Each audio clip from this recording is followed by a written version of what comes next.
السلام علیکم ورحمۃ اللہ تعالی وبرکاتہ۔ مرکز اہل سنت جامعہ رضویہ منظر اسلام کے یوٹیوب چینل ہم سبق درس نظامی میں آپ کا خیر مقدم ہے۔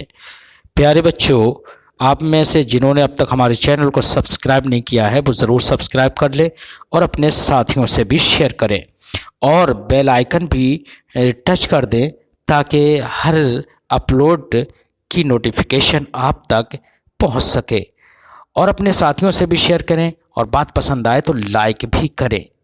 اب آپ کو جامعہ رضویہ منظر اسلام کے ایک اہم اور ماہر استاذ حضرت مفتی محمد قمر صاحب آپ حضرات کے روبرو ہوں گے۔ وہ آپ کو تلخیص المفتاح جو بلاغت کی ایک مشہور ترین کتاب ہے وہ پڑھائیں گے۔ آپ حضرات ان سے غور سے سنیں اور اپنی کتاب کو یاد کریں۔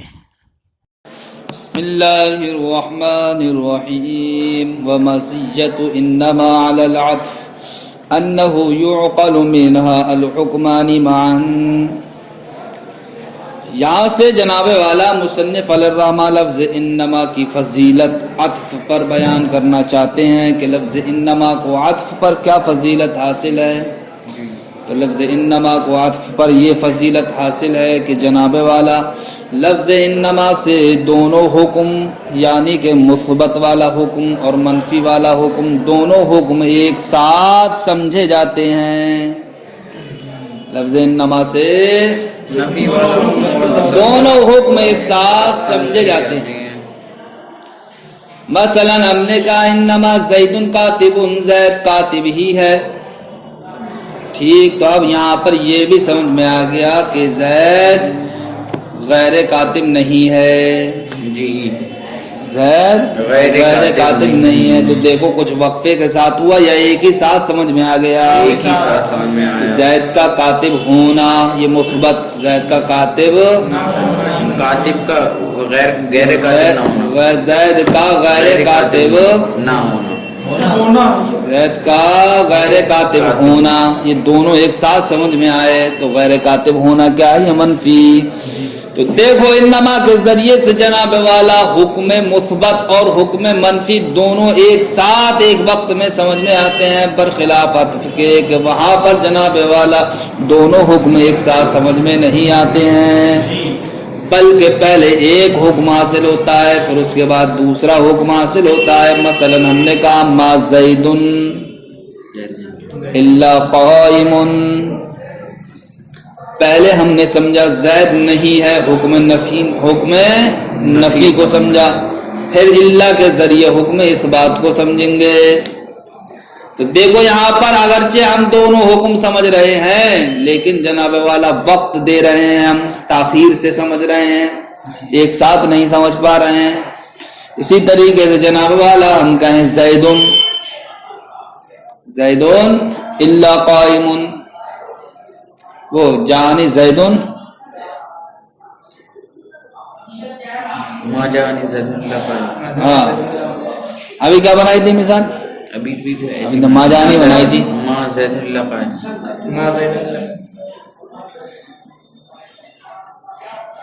جا زیدن لا امر، زید آیا نہ کہ امر، جی ٹھیک، تو زید کا آنا پتہ چلا ہمیں کیسے؟ جا زیدن سے، لیکن نہ آنا ہمیں بعد میں پتہ چل جائے لا کے بعد۔ تو عطف کے ذریعے سے بھی جناب والا ہمیں دونوں حکم یعنی کہ حکم مثبت اور حکم منفی دونوں حکم ہم کو کیا ہوتے ہیں؟ حاصل ہوتے ہیں، لیکن وہاں پر ایک ساتھ حاصل نہیں ہوتے، برخلاف لفظ انما کے لفظ انما کے ذریعے سے جو دونوں حکم ہم کو حاصل ہوتے ہیں وہ ایک ساتھ حاصل ہوتے ہیں۔ کیا ہوتے ہیں؟ ایک ساتھ دونوں نفی اور لفظ انما کے جو استعمال کے مواقع ہیں ان مواقع میں سے جناب والا سب سے بہتر موقع، سب سے بہتر مقام کیا ہے؟ تعریض۔ لفظ انما کو تعریض کے لیے استعمال کیا جاتا ہے۔ کائے کے لیے؟ تعریض کس کو کہتے ہیں؟ تعریض کہتے ہیں جناب والا بغیر کسی صراحت کے اشارتن یا کنایتن کسی کو زیر کر دینا یا اپنی بات کا نشانہ کسی کو بنا لینا، اشارتن یا کنایتن، صراحتن نہیں۔ سمجھ گئے؟ جیسے اللہ رب العزت کا فرمان ہے انما یتذکر اولو الالباب، عقل مند ہی نصیحت حاصل کرتے ہیں، عقل مند ہی نصیحت حاصل کرتے ہیں۔ تو اس سے جناب والا وہیں فوراً ہمیں یہ بات بھی سمجھ میں آئی جو غیر عقل مند ہیں وہ نصیحت حاصل نہیں کرتے۔ تو اب جناب والا عقل مند کس کو کہا گیا؟ ایمان والوں کو، اور غیر عقل مند کافروں کو۔ تو دیکھو جناب والا یہاں پر تعریض ہے کس پر؟ کافرین پر۔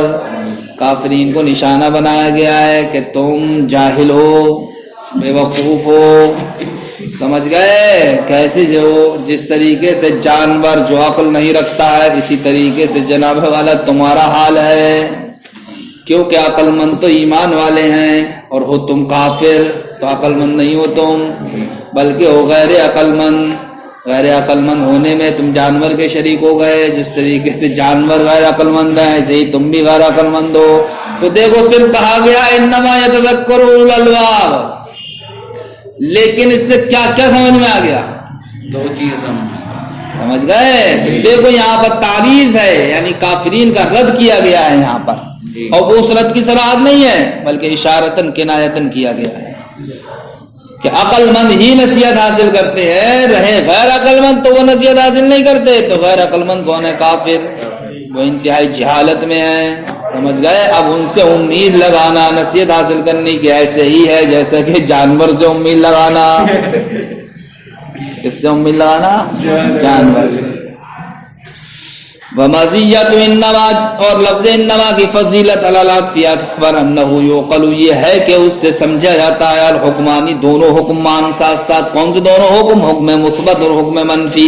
واحسن مواقعات، تعریض اور جناب والا انما کے استعمال کے مواقع میں سے جو سب سے بہتر موقع ہے وہ تعریض ہے، جیسے انما یتذکر اولو الالباب میں فانہ تعریض، اس لیے کہ یہ تعریض ہے بین الکفار، اس بات سے کہ کفار من فرط جہلہم، انتہائی جہالت میں ہونے کی وجہ سے، کل بہائم کائی کی طرح ہے، چوپاؤ جانوروں کی طرح ہے، فتمع النظر منہم، تو اب ان سے امید لگانا غور و فکر کی یا نصیحت حاصل کرنے کی کا تمعی منہا، ایسے ہی ہے جیسا کہ جانور سے امید لگانا۔ بات ختم ہو گئی۔ جہاں سے ایک مسئلہ یہ بتاتے ہیں کہ جس طریقے سے قصر مبتدا و خبر کے درمیان واقع ہوتا ہے اسی طریقے سے جناب والا قصر فعل و فاعل کے درمیان، فعل و فاعل مفعول کے درمیان وغیرہ ذالک، سمجھ گئے؟ تو ایسا نہیں ہے قصر صرف و صرف مبتدا و خبر کے درمیان ہی واقع ہوتا ہے یا حاصل ہوتا ہے، بلکہ جناب والا فعل و فاعل کے درمیان بھی، فعل و مفعول کے فاعل و مفعول کے درمیان بھی قصر حاصل ہوتا ہے۔ ثم القصر كما يقع بين المبتدا والخبر، پھر قصر جس طریقے سے مبتدا و خبر کے درمیان واقع ہوتا ہے علامہ مرہ، اس کے مطابق جیسا کہ ما قبل میں جو مثالیں دی گئی ہیں وہ اکثر کیا ہے مبتدا و خبر کے درمیان قصر کی ہیں۔ يقع ما بين الفعل والفاعل، اسی طریقے سے جناب والا فعل و فاعل کے درمیان بھی قصر واقع ہوتا ہے۔ اس کی مثال دینا ہے جیسے ما قام الا زید، زید نہیں ہے مگر تو قامہ تو فعل ہے جناب والا، زید کیا ہے؟ فاعل۔ ٹھیک، تو دیکھو فعل فاعل کے درمیان بھی حصر ہوا یا نہیں ہوا؟ وغیرہما، اور فعل فاعلی تک محدود نہیں ہے، ان کے علاوہ بھی، سمجھ گئے؟ فاعل و مفعول کے درمیان یا فعل و مفعول کے درمیان۔ ففی الاستثناء یؤخر المقصور علی معادات الاستثناء، اب یہاں سے یہ بتاتے ہیں کہ استثناء میں مقصور علیہ کو مؤخر کیا جائے گا عادات استثناء کے ساتھ۔ کہاں پر؟ جب ہم جناب والا عطف، ہم قصر حاصل کرنا چاہتے ہیں نفی و استثناء کے ذریعے سے، تب ایسی صورت میں ہم کیا کریں گے؟ مقصور علیہ کو مؤخر کریں گے، کس کے ساتھ؟ عادات استثناء کے ساتھ۔ جس پر قصر کیا جا رہا ہے اس کو کہتے ہیں مقصور علیہ، تو اس مقصور علیہ کو مؤخر کریں گے، سمجھ گئے؟ لیکن صرف مقصور علیہ کو مؤخر نہیں کریں گے مقصور سے، بلکہ ادات استثناء کو بھی اس کے ساتھ کیا کریں گے؟ مؤخر کریں گے۔ کائے کو؟ ادات استثناء، ارے لفظ اللہ وغیرہ کو بھی اس کے ساتھ کیا کریں گے؟ مؤخر کریں گے۔ یہ تو ادات استثناء ہے۔ کیوں صاحب؟ اس لیے کہ اگر ہم مقصور علیہ کو کیا کر دیں؟ مقدم کر دیں، کیا کر دیں؟ مقدم کر دیں. تو مقصور علیہ کے ساتھ ساتھ جناب والا ادات استثناء کو بھی مقدم کرنا ہوگا. سمجھ گئے؟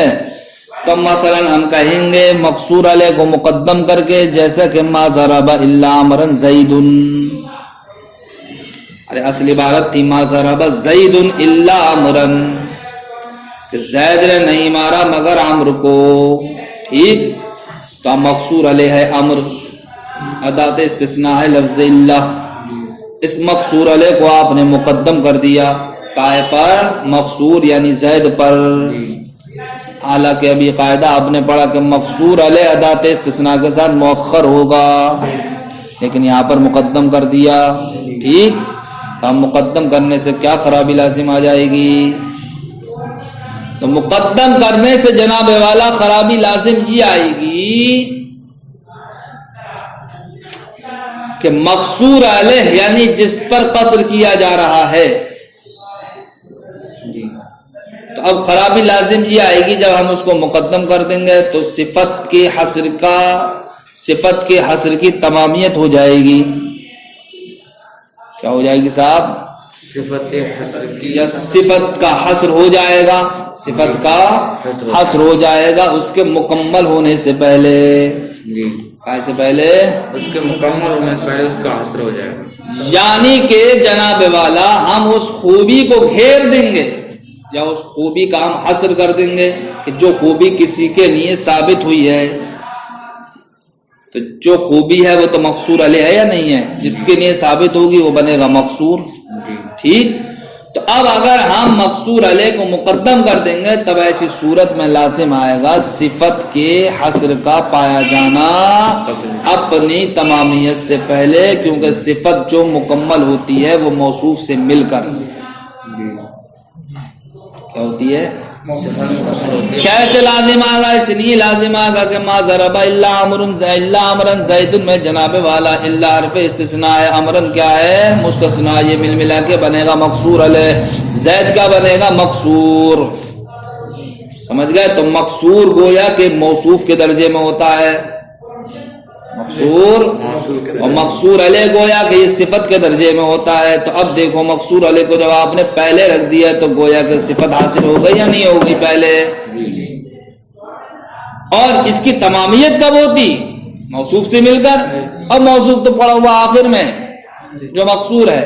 تو اب دیکھو صفت کا حصر لازم آئے گا نہیں آئے گا؟ اس کی تمام ہونے سے پہلے، اس لیے کہ وہ تو مقصور کے ساتھ مکمل ہوتی صفت، اور مقصور کیا ہے وہ بعد میں. لہذا اسی وجہ سے کہتے ہیں کہ مقصور علیہ ادات استثناء کے ساتھ کیا ہوگا؟ مؤخر ہوگا. مؤخر اس لیے کہ اگر ہم مقدم کر دیں گے تو خرابی کیا لازم آئے گی؟ صفت کا حصر لازم آئے گا اس کے مکمل ہونے سے پہلے، اس کے مکمل ہونے سے پہلے. کہتے ہیں ففل استثناء، تو استثناء میں یؤخر المقصور علیہ، مقصور علیہ کو مؤخر کیا جائے گا مع ادات الاستثناء، ادات استثناء کے ساتھ. وقل تقدیمهما بحالهما، بہت ہی کم ایسا ہوتا ہے کہ ادات استثناء اور مقصور علیہ دونوں مقدم ہو اپنی حالت سے. یعنی بہت ہی کم ایسا ہوتا ہے کہ مقصور علیہ ادات استثناء کے ساتھ کیا ہو؟ مقدم ہو. کائے پر؟ مقصور پر. جیسے کہ ان مثالوں میں مقدم کر دیا گیا، جیسے ما ضرب الا عمرا زید میں الا عمرا کو مقدم کر دیا گیا کائے پر؟ زید پر. زید کا ہے مقصور ہے، اور الا عمرا مقصور علیہ ہے. ایسے ہی وما ضرب الا زید عمرا میں جناب والا الا زید کو جو کہ مقصور علیہ ہے کیا کر دیا گیا؟ عمرا جو مقصور ہے اس پر مقدم کر دیا گیا. سمجھ گئے؟ تو یہ مؤخر کیوں کیا جائے گا؟ لاستلزامہ، اس لیے مؤخر کیا جائے گا کیونکہ لازم آئے گا قصر الصفت، صفت کو معصور کرنا قبل تمامیہ، اس کی تمامیت سے پہلے. اس خرابی سے بچنے کے لیے ہمیں مقصور علیہ کو ادات استثناء کے ساتھ مؤخر رکھنا ہے اور مقصور کو مقدم رکھنا ہے. ووجه الجميع ان النفي في الاستثناء المفرغ يتوجه الى مقدر. کہتے ہیں تمام جو مبتدا و خبر کے درمیان حصر پیدا ہو جاتا ہے نفی اور استثناء کے ذریعے سے، یا فعل و فاعل کے درمیان جناب والا حصر پیدا ہو جاتا ہے نفی اور استثناء کے ذریعے سے، تو ان تمام صورتوں میں استثناء حاصل ہونے کی وجہ کیا ہے؟ وہی قصر حاصل ہونے کی وجہ کیا ہے. قصر حاصل ہونے کی وجہ کیا ہے؟ نفی اور استثناء والی صورت کی بات کر رہے ہیں. نفی اور استثناء کے ذریعے سے جو قصر حاصل ہوتا ہے جناب والا، تو اس قصر حاصل ہونے کی وجہ کیا ہے؟ جو ہم نے دکھایا کہ صاحب مبتدا و خبر کے درمیان نفی اور استثناء سے قصر حاصل ہو جاتا ہے، فعل و فاعل کے درمیان کیسے نفی اور استثناء سے قصر حاصل ہو جاتا ہے، آخر اس قصر کے حاصل ہونے کی وجہ کیا ہے؟ تو فرماتے ہیں جہاں پر جناب والا ہم قصر حاصل کرنا چاہتے ہیں نفی اور استثناء کے ذریعے سے، تو وہاں پر مستثنیٰ منہ چونکہ مذکور نہیں ہوتا ہے، وہ کیا ہوتا ہے؟ مقدر ہوتا ہے. مقدر کیا ہوتا ہے؟ مقدر ہوتا ہے. کہتے ہیں کہ نفی استثناء مفرغ میں متوجہ ہوتی ہے کس کی جانب؟ مقدر کی جانب. اب مستثنیٰ منہ جب وہاں مذکور نہیں ہے تو اب کیا ماننا پڑے گا؟ ہمیں مقدر ماننا پڑے گا، نہیں ماننا پڑے گا؟ جی. تو جو حرف نفی کے ذریعے نفی کی گئی ہے تو وہ نفی کس کی جانب متوجہ ہوگی؟ مقدر کے آگے، یعنی ارے مستثنیٰ منہ تو ہی پہلے ہوتا ہے مستثنیٰ سے، اب اس سے پہلے ہے نفی، تو اب وہ نفی کدھر متوجہ ہوگی؟ مستثنیٰ منہ کی جانب. اور مستثنیٰ منہ جناب والا یہ کیا ہوتا ہے؟ عام ہوتا ہے. عام اور مناسب ہوتا ہے کس کے؟ مستثنیٰ کے. مستثنیٰ کی جنس اور مستثنیٰ کی صفت کے. تو نفی جو متوجہ ہوتی ہے وہ مستثنیٰ منہ کی جانب، اور مستثنیٰ منہ کیا ہے؟ وہ ذکر نہیں کیا گیا بلکہ وہ ہے مقدر. سمجھ گئے؟ جو مستثنیٰ منہ مستثنیٰ کے مناسب ہے اس کی جنس میں اور اس کی صفت میں، تو اب نفی متوجہ ہو جائے گی یا نہیں ہو جائے گی؟ مستثنیٰ کی جانب. جو مستثنیٰ منہ کیا ہے؟ عام ہے. ٹھیک. نفی کیا ہو گئی؟ متوجہ ہو گئی مستثنیٰ منہ کی جانب، اور مستثنیٰ منہ کیا ہے؟ عام ہے. تو اب یہ نفی عمومیت کی ہو گئی یا نہیں ہو گئی؟ نفی جتنے کو بھی شامل تھی اس تمام کی نفی ہو گئی. اب اللہ کے ذریعے جناب والا کیا کیا گیا؟ ثبوت کیا گیا. اللہ کے ذریعے کس کے لیے کیا جا رہا ہے؟ جو مستثنیٰ ذکر کیا جا رہا ہے اس کے لیے. تو اب نفی تو پہلے ہی سب سے ہو چکی ہے، اب ثبوت صرف ایک کے لیے ہو رہا ہے یا نہیں ہو رہا ہے؟ یہی تو جناب والا حاصل ہے. سب سے نفی کرنے کے بعد ایک کے لیے کسی چیز کو ثابت کرنا. سمجھ گئے؟ اس لیے جناب والا نفی اور استثناء سے مبتدا و خبر کے درمیان اور فعل و فاعل کے درمیان حصر حاصل ہو جاتا ہے. کہتے ہیں بوجہ الجمیع، تمام کی وجہ، ان النفی فی الاستثناء، تمام سے مراد یہاں پر کیا ہے؟ جو مبتدا و خبر کے درمیان فعل و فاعل کے درمیان جو حصر حاصل ہوتا ہے نفی اور استثناء کے ذریعے، وہ مراد ہے کہ ان النفی فی الاستثناء المفرغ، کہ نفی استثناء مفرغ میں، استثناء مفرغ کس کو کہتے ہیں؟ جس کا مستثنیٰ منہ مذکور نہ ہو، متوجہ ہوتی ہے کس کی جانب؟ مقدر کی جانب. اور مقدر کیا ہے؟ وہ ہوا مستثنیٰ منہ، اور مقدر ہونے والی چیز کیا ہے؟ مستثنیٰ منہ. اور وہ کیا ہوتا ہے؟ عام ہوتا ہے. مناسب ہوتا ہے کس کے؟ للمستثنیٰ، مستثنیٰ کے، فی جنسہ و صفتہ، مستثنیٰ کی جنس اور مستثنیٰ کی صفت کے. لہذا اب نفی اسی مستثنیٰ منہ کی جانب کیا ہوئی ہے؟ متوجہ ہوئی ہے. تو اب تمام کی نفی ہو گئی یا نہیں ہو گئی حرف نفی کے ذریعے؟ فَإِذَا أَوْجَبَ مِنْهُ شَيْءٌ، یا المقدر کو یہاں سے حذف کر دیو، تو جب آپ جناب والا اس سے کسی چیز کو ثابت کریں گے لفظ اللہ کے ذریعے سے، یعنی کہ مستثنیٰ منہ سے آپ اللہ کے ذریعے کیا کریں گے؟ کسی چیز کو ثابت کریں گے. تو اولاً تو اس کی سب سے نفی ہو چکی ہے، اب آپ ثابت کر رہے ہیں تو صرف اور صرف اسی کے لیے ثابت کرنا لازم آئے گا جو مستثنیٰ ہے. جی سمجھ گئے؟ جو ذکر کیا جائے گا اسی کے لیے تو اب ثبوت ہوگا. تو لہذا اب کیا آ جائے گا؟ جاء القصر، قصر آ جائے گا. وفی انما یؤخر المقصور علیہ، اور لفظ انما میں مقصور علیہ کو مؤخر رکھا جائے گا.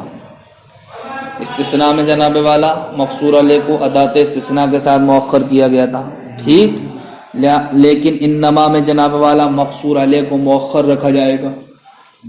مقصور علیہ کو مؤخر رکھا جائے گا، مقصور علیہ کو مقدم نہیں کیا جائے گا. یعنی کہ جس پر ہمیں حصر کرنا ہے تو اس مقصور علیہ کو آخر میں لے کر کے آئیں گے اور مقصور کو انما کے ساتھ لائیں گے. مقصور کو انما کے ساتھ لائیں گے. مثلا ہم نے کہا انما ضرب زید امرا، تو اس کا مطلب کیا ہوا؟ زید ہی نے امر کو مارا، زید ہی نے امر کو مارا۔ اب مقصور کیا ہے؟